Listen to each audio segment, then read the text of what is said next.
Good morning students. As you know, we are discussing with a series of computation of total income of individual, and today we will discuss illustration number 14.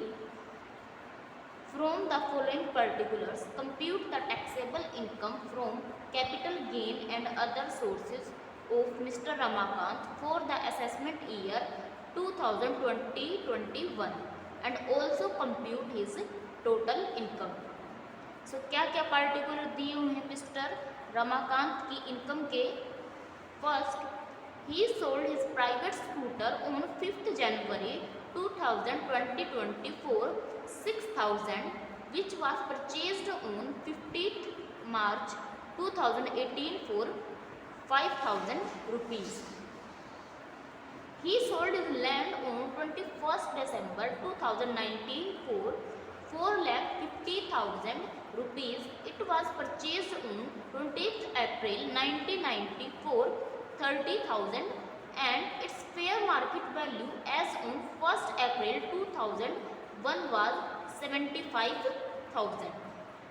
He sold a house not residential on 3rd September 2019 for 7,20,000 and it was purchased on 24th August 2003 for 1,09,000 rupees. Expenditure incurred on addition during 2005-06 was 23,400 rupees. He paid brokerage on 20,000 on sale. His winning from lottery on 1st March was 2020 was 1 lakh and had purchased lottery tickets worth 10,000 rupees. He received interest on 9,000 from fixed deposit in a company after deducting 1,000 as tax at source. The cost inflation indices for various years as under 2001 to 100, 2003 4 109, 2005-06 117 and 2019-20 289. So in particulars को use करके, इन items को use करके हम क्या करेंगे, mister Ramakant की total income को calculate करेंगे।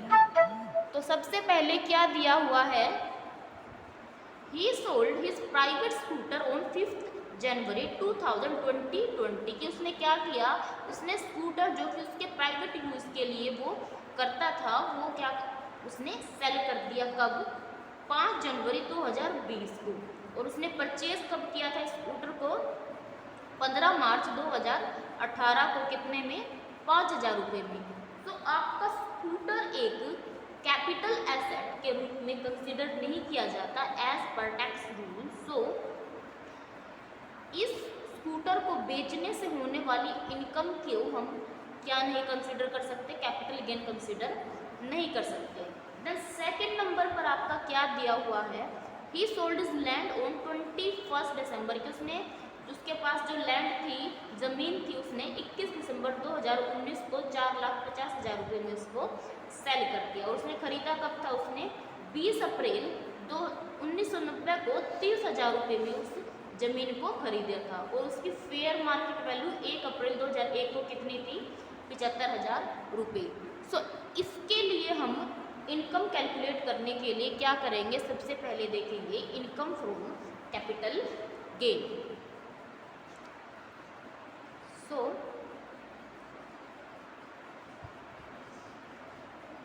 Income from capital gain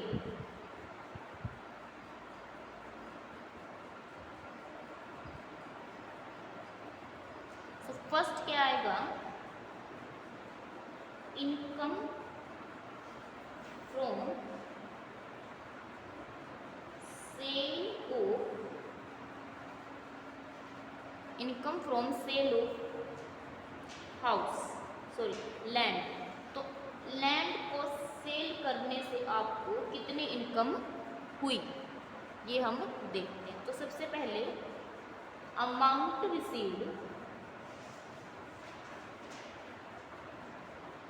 equals to 4,50,000 rupees. उसके बाद क्या दिया हुआ है, आपकी लैंड को परचेज कितने में किया था उसने, 30,000 के अंदर। तो उसकी प्रेजेंट वैल्यू को पता करने के लिए हम क्या करेंगे, इस कॉस्ट ऑफ एक्विजिशन को क्या करेंगे, इंडेक्स करेंगे, जिससे हमें क्या पता लगेगा कि अगर उस ज़मीन को हम आज के टाइम में खरीदते तो हमें कितने रुपए पे करने पड़ते। तो इस बात का पता लगाने के लिए हम क्या करेंगे, कॉस्ट ऑफ एक्विजिशन को किससे क्या करेंगे, इंडेक्स वैल्यू उसकी फाइंड करेंगे। तो कॉस्ट ऑफ एक्विजिशन की इंडेक्स वैल्यू फाइंड करने के लिए हम इन दोनों में से कौन सी वैल्यू लेंगे, क्योंकि आपकी फेयर मार्केट वैल्यू और जो कॉस्ट ऑफ परचेज थी वो दोनों दे रखी है। तो कैपिटल गेन के रूल्स के अकॉर्डिंग आपकी जो भी अमाउंट इन दोनों में से ज़्यादा है वो क्या की जाएगी, कॉस्ट ऑफ एक्विजिशन के लिए यूज़ की जाएगी। तो इन दोनों में से कौन से ज़्यादा है, 75,000 रुपीज़। तो हम क्या करेंगे, less index cost of acquisition equals to 75,000 into, अब इंटू क्या करेंगे हम कि कितने ईयर के लिए, कौन से ईयर में आपने क्या किया, उस एसेट को सेल किया है। तो कौन से ईयर में किया आपने, 2019 के अंदर। 2019 का इंडेक्स प्राइस कितना है, 289 रुपीज़। तो 289 डिवाइड बाई आपका बेस ईयर कितना, 100 रुपीज़। तो cost of index cost of acquisition का क्या फॉर्मूला है कि आपने उस एसेट को कितने में परचेज किया था इनटू जिस ईयर आपने वो एसेट सेल की है उसका इंडेक्स प्राइस, और जिस ईयर आपने उस कॉस्ट को क्या किया, परचेज किया, उसका इंडेक्स प्राइस। सो इसकी वैल्यू कितनी आई आपकी, कॉस्ट ऑफ एक्विजिशन की 2,16,750 रुपीज़। तो आपकी कितनी कैपिटल गेन आया, 2,33,250 रुपीज़। ये क्या है, आपकी इनकम किससे, आपकी लैंड को सेल करने से मिस्टर रमाकांत को जो इनकम हुई वो कितनी हुई, 2,33,250।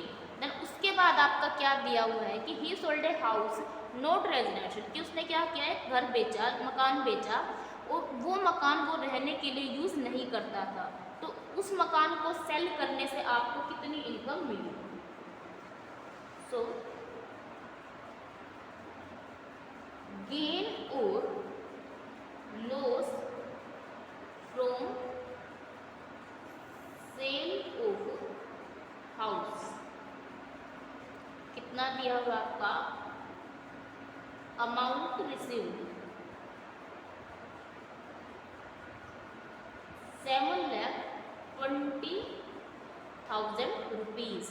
अब इसमें से कौन कौन सी वैल्यू को हम लेस करेंगे, इसमें से हम लेस करेंगे कि उसने परचेज कितने में किया था, 2003 के अंदर 1,09,000 रुपये का वो हाउस। तो इस 1,09,000 की इंडेक्स वैल्यू को हमें पता करना पड़ेगा, और उसने घर को सेल करने के लिए कितनी ब्रोकरेज दी, 20,000 रुपये। तो लेस करेंगे हम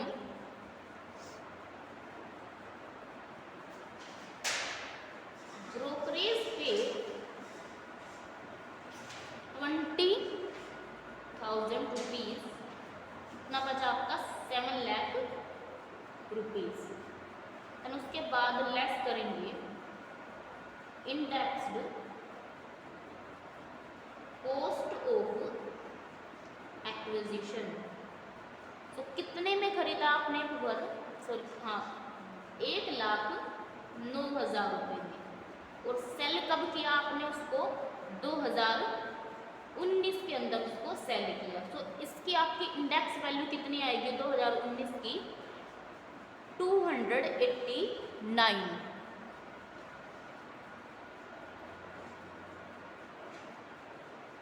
डिवाइड बाई, यहाँ पर कौन सी वैल्यू आएगी, जिस ईयर में आपने उस हाउस को खरीदा है उस ईयर का इंडेक्स प्राइस उसके अंदर आएगा।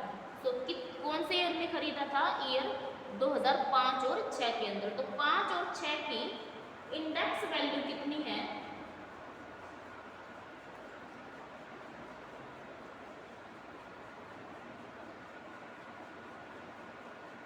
सॉरी 2003 में खरीदा था, तो 2003 की इंडेक्स वैल्यू है 1,09,000 रुपये। सो आपकी cost of acquisition of house कितना आया 2,89,000 रुपीज़। उसके बाद आपके मिस्टर रमाकांत ने क्या पे किया है, उसने पे किया है expenses incurred on additional during 2005 और 6 के अंदर 23,400 कि उसने कुछ एक्स्ट्रा लगाया उस घर के अंदर, कितने कौन से ईयर में 2005 और 6 में। तो इसकी इंडेक्स वैल्यू कैसे निकालेंगे हम, इसकी इंडेक्स वैल्यू निकालेंगे हम indexed cost of repairs 23,400 into कौन से ईयर में सेल किया हाउस को 2019 के अंदर। तो इसकी इंडेक्स वैल्यू कितनी आएगी 289 डिवाइड बाई किस ईयर के अंदर रिपेयर की है उसने 2005 और 6 के अंदर। तो 2005 और 6 की आपकी इंडेक्स वैल्यू कितनी है 117 रुपये। तो आपकी cost index cost of repair कितनी आई 57,800 रुपीज़। ये दोनों क्या होंगे आपके लेस होंगे। तो आपको कितनी इनकम मिली हाउस को सेल करने से, मिस्टर रमाकांत को मिले एट लास्ट 3,53,200 रुपीज़ को इनकम हुई ओवरऑल हाउस को सेल करने से। देन उसके बाद आपका क्या दिया हुआ है कि his winning from lottery on 31st March 2020 was 1 lakh rupees. तो ये आपकी कौन से हेड के अंदर आएगा, ये आपके अदर सोर्सेज हेड के अंदर इंक्लूड किया जाएगा। तो income from other sources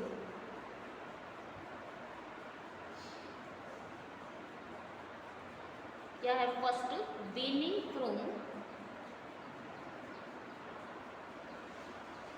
lottery